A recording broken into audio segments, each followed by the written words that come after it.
one thing that I thought of when I first saw this vote coming on with Broken Arrow is that it Mhm. especially if there's pushback to it, is that it reminds me of what happened in, I believe it was Hoover, Alabama. I'm Mhm. not sure if you're too familiar with that, but Mhm. just what have you seen with this here in Broken Arrow, and what are some things that you hope people are considering when they think about whether it should or should not be built, bearing in mind that the Planning Commission has Mhm. already given the go-ahead for feasibility.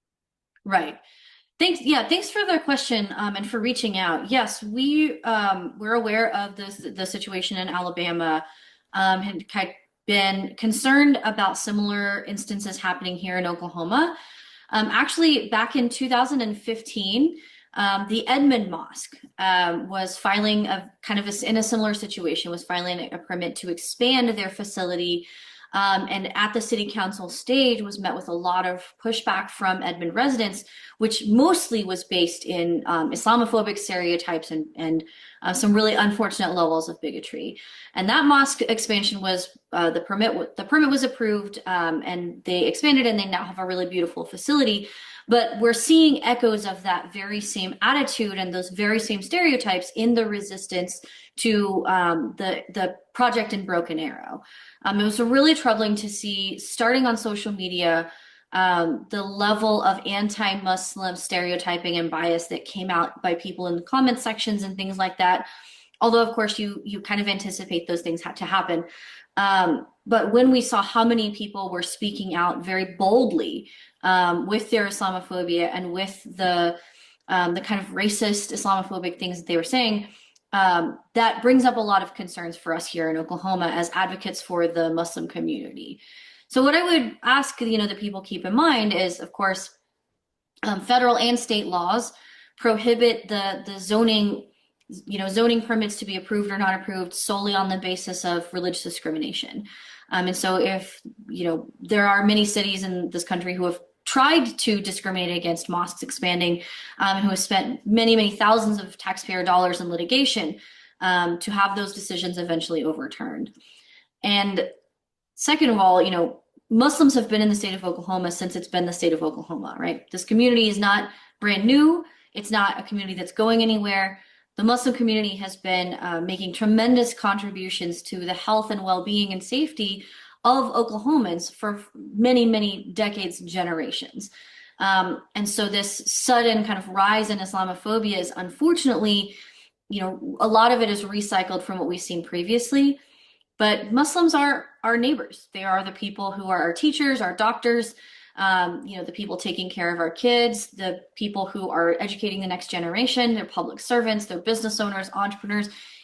The fears about Islam and Muslims are so deeply based not in fact, but in stereotypes, and in misinformation. And I really hope that some of the people who do feel some of these fears about what is it that Muslims believe and what are the realities of like things like Sharia law, I really hope that they would be willing to reach out to the Muslims in their community, to the actual resources that promote the truth about Islam and Muslims, and get to know this community a little bit better, because there's so much floating around that is completely false or taken massively out of context or really deeply skewed.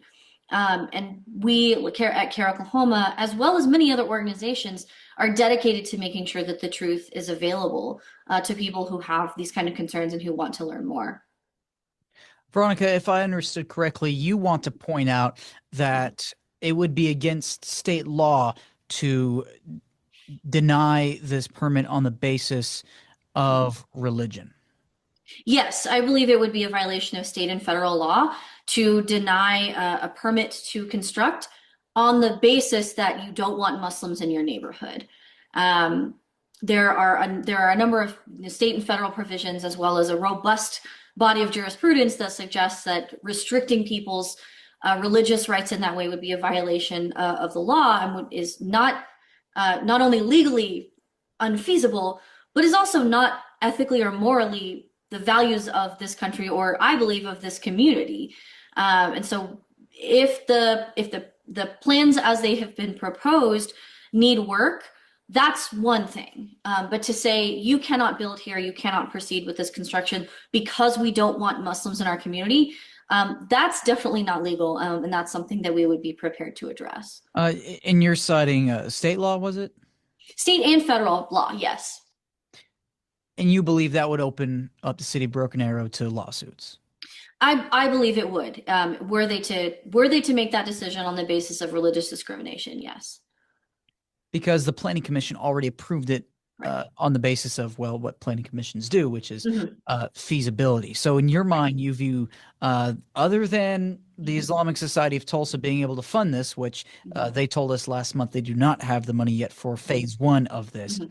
there is no other reason, Mhm. there would be no other reason to deny it. Is that what you're saying? Well, I haven't seen the plans themselves, but my belief is that if the planning commission has, if the planning commission has accepted that this idea is feasible and the city of Broken Arrow denies it, again, solely on the basis that they don't want Muslims to be able to expand into the community, that would be problematic. Now, if there are other non-discriminatory reasons that the city of Broken Arrow might find that this group needs to go back to some planning stages, or resubmit a proposal, that would not implicate state or federal anti-discrimination law. But to deny the permit just because you don't want Muslims in the city of Broken Arrow, yeah, that's the line that we would be concerned about. Because the city of Broken Arrow, of course, does have the right to ensure that construction that goes on is compliant with relevant regulations. But as far as I'm aware, as an attorney, there isn't a regulation that says a city can say, no, we just don't want Muslims to build here, right? And, and you're still a practicing attorney, is that correct? That's correct, yes. Right.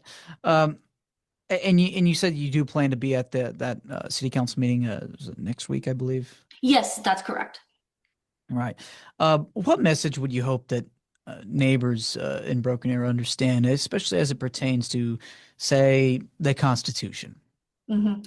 I would ask that folks keep in mind that, this is a country and a community that is not only built on the idea of religious freedom and liberty, it is a country we benefit tremendously from having religious diversity in and around the communities where we live.